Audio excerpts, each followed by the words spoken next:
Hey guys, it's Miss Timpson here, and I just wanted to record a quick video.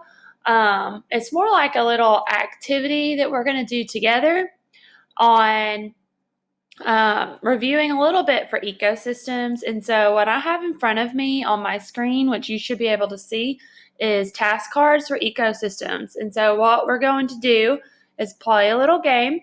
There are several task cards that we are going to go through. And this will require a little bit of you pausing the video and then continuing the video. So we're going to look at each task card, like task card number 1, for example. The picture below shows an example of a producer. What is a producer? So that is when you would pause the video and then you would think in your mind, what is a producer? And then you would unpause the video and we're going to talk about what the answer is to that question. And you can kind of see if you were on the right track, or if you were close, or maybe you were off a little bit. And we're just going to review a little bit this week. So, what is a producer? Go ahead and pause the video. Think about it. So a producer is something that produces its own energy. So think of plants. Plants produce their own energy through photosynthesis. Okay. The picture below shows an example of a consumer. What is a consumer? Pause the video. A consumer is something that consumes something else to create its energy. So anything that eats a plant, eats other animals, consumes something, eats something to make its own energy. Ecosystems. The picture below shows an example of a decomposer. What is a decomposer? So a decomposer is something that gets its energy from breaking down things that are already dead, whether that's plants, plants and whatnot, and animals. They break down different things that are already dead, like dead leaves. You can have like a compost pile where you throw like old fruits and veggies that are dying or that are old, and create that richer soil with those decomposers. So the next one, card 4, the picture below shows an example of a scavenger. What is a scavenger? This one we haven't talked about too in depth. What is a scavenger? Pause the video. So a scavenger is something that specifically eats dead animals. Okay, it feeds off of dead animals that might be in nature, that might be on the road. They specifically feed on dead organisms. Number 5, what term is used to describe a consumer that feeds on plants only? Plants only. So this is like the vegetarian of the herbivore. Think of the word like herbs, like little herbs that you use in cooking. Herbivore only eats plants. That is their main diet. That is their only diet, really. That is what they prefer to eat. That is how they get their energy. Number 6, what term is used to describe a consumer that feeds on animals only? Feeds on animals only. So that answer is a carnivore. Carnivores eat meats. Carne in Spanish means meat. Carnivores means that animal feeds on other animals. That consumer feeds on other animals. Number 7, what term is used to describe a consumer that feeds on plants and animals? Plants and animals. Go ahead and pause the video and take a guess. The answer is an omnivore. Omnivores eat both. So omnivores are not as picky. They might eat berries, they might eat plants while also eating different animals at the same time. So they're not specifically only plants or only animals. They're a little bit of both. Number 8, what term is used to describe a series of events in which one organism eats another in order to obtain energy. So that is a fancy way to ask the question of what is the picture an example of? Okay, what is that picture an example of? Pause the video. If you guessed food chain, you are correct. So these arrows are showing a passage of energy. The energy that the grass had is being stored to the mouse. The energy that the mouse had then goes to the owl. You're passing energy through this food chain. Okay. Where does all of the energy within an ecosystem originate? You need to know what the term originate means first. Originate, you need to think of as start. Where does it start? So pause the video. So all food chains start with the sun. The sun is what is providing the energy for the plants. The plants create their energy by using the sun and going through the process of photosynthesis. So it starts at the sun, then it works its way to a producer, then it works its way to a consumer, whether that's primary consumer, then secondary consumer, then you're looking at your top predators where your food chain ends. So number 10, the food chain below, or in the food chain below, which organism would be a primary consumer? So pause the video. If you guessed grasshopper, you are correct. Think of the word primary as meaning first, okay? For example, like our new primary schools, primary school is the school for the first grades of the public school system that we have. So primary means the first thing that is doing the consuming. So the first thing that is eating is the grasshopper. 11, the food chain below, in the food chain below, which organism would be a secondary consumer? Secondary consumer. So you're looking for the thing that does the eating second, the consuming second. So this guy looks like a whale is the secondary consumer. The shrimp is the primary consumer. This looks like seaweed is the producer, and this whale is the secondary consumer, the second thing doing the eating. Okay, 12. What term is used to describe many overlapping food chains? That's a fancy way of asking, what is this in the picture? What is it an example of in general? Pause the video. Take a guess.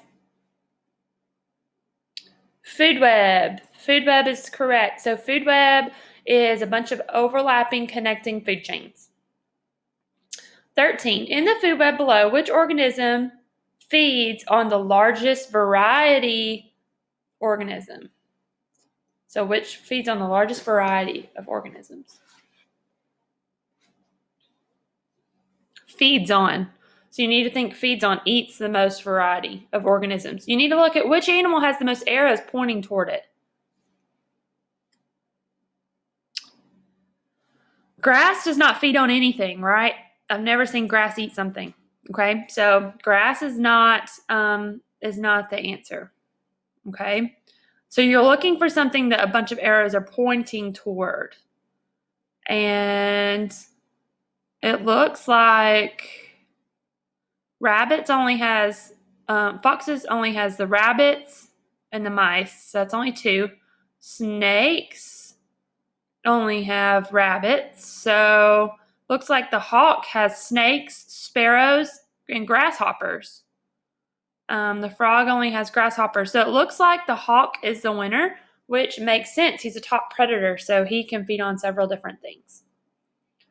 List one food chain from the food web below. Try to pick out a food chain. Go ahead and pause the video.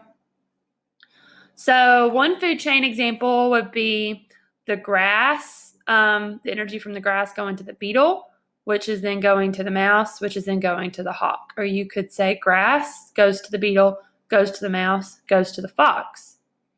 Or you could say grass goes to the beetle, moves to the mouse, moves to the snake, that then moves to the hawk. So that's just one example. That's just several examples from the grass to the beetle. You could say grass goes to the mouse, which then goes to the fox, or grass goes to the grasshopper, that then goes to the frog, that then goes to the snake, that then goes to the hawk. There's just several different routes that you can go. Grass goes to the grasshopper, goes to the frog, goes to the fox. There's different ways that you can go, but the main point is follow the arrows until you get to a top predator, and that's an example of a food chain within that food web. Number 15. What is the term used to describe a diagram that shows the amount of energy that moves from one feeding level to another in a food web? So this is an example of a food pyramid. This is something that we might have not covered as in depth yet, but we will get there. On the bottom, you have your producers, and then you have your primary consumers, secondary consumers, tertiary consumers. So at the bottom is the producers. Okay, so this is a food pyramid. This describes the different levels in the transfer of energy up. So there's more producers than there are primary consumers, which makes sense. If there was not more, then those primary consumers would not make it. And then there's a little bit less of the secondary consumers, which makes sense because if the secondary consumers, if there was more of them than the primary consumers, then that means that the primary consumers would slowly die off faster because there was more of the prey or the predators versus the prey. Okay. Number 16, where is the most energy found in an energy pyramid? Where is the most energy found in an energy pyramid? So there is more grass than anything, okay? And that is your producer.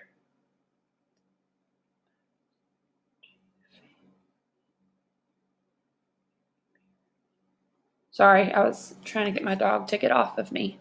It's different when you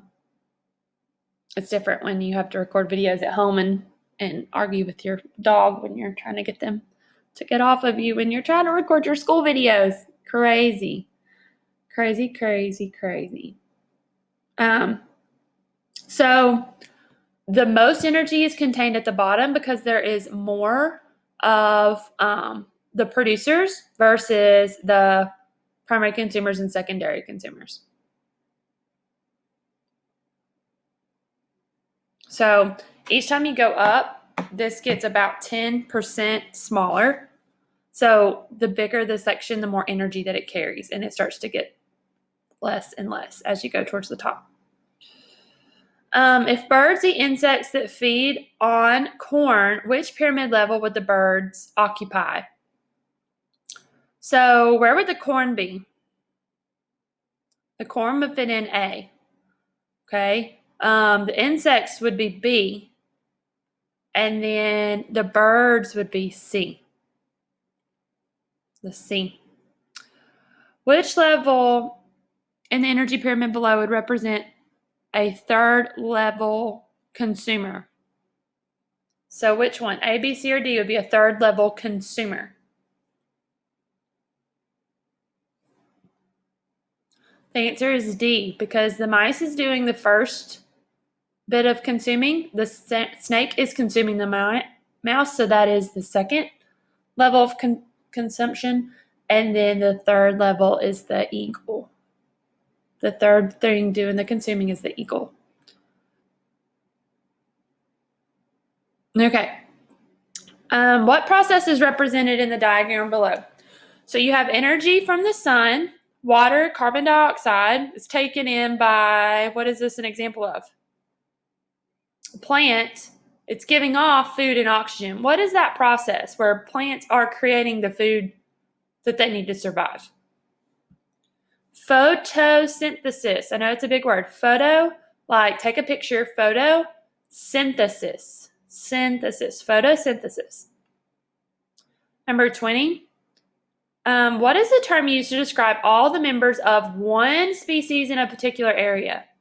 One species. All of the same. So this is like all of the deer in one area. Think of that word.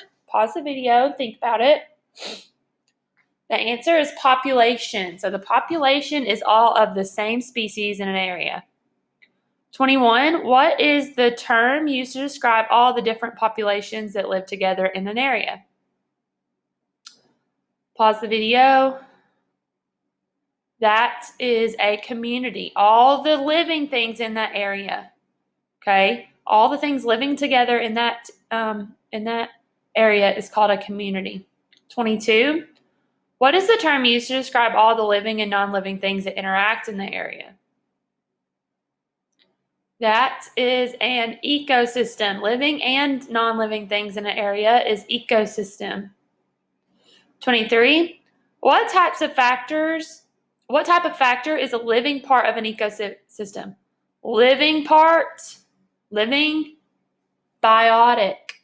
Think of biology. The study of biology is the study of living things. Biology is the study of living things. So biotic, that bio, that prefix means, bio means living. So biotic means living things. What type of factor is non-living part of the ecosystem? Pause the video. It's abiotic. Abiotic. 25. We're going to go, I think my video is becoming too long. It is becoming too long. Yeah, my video is becoming too long. So I want your computers to be able to download this as well as your iPad. So I am going to record another video in just a little bit to help you guys with reviewing. Okay, so that's just a little bit of ecosystems, and we're going to study some more together, okay?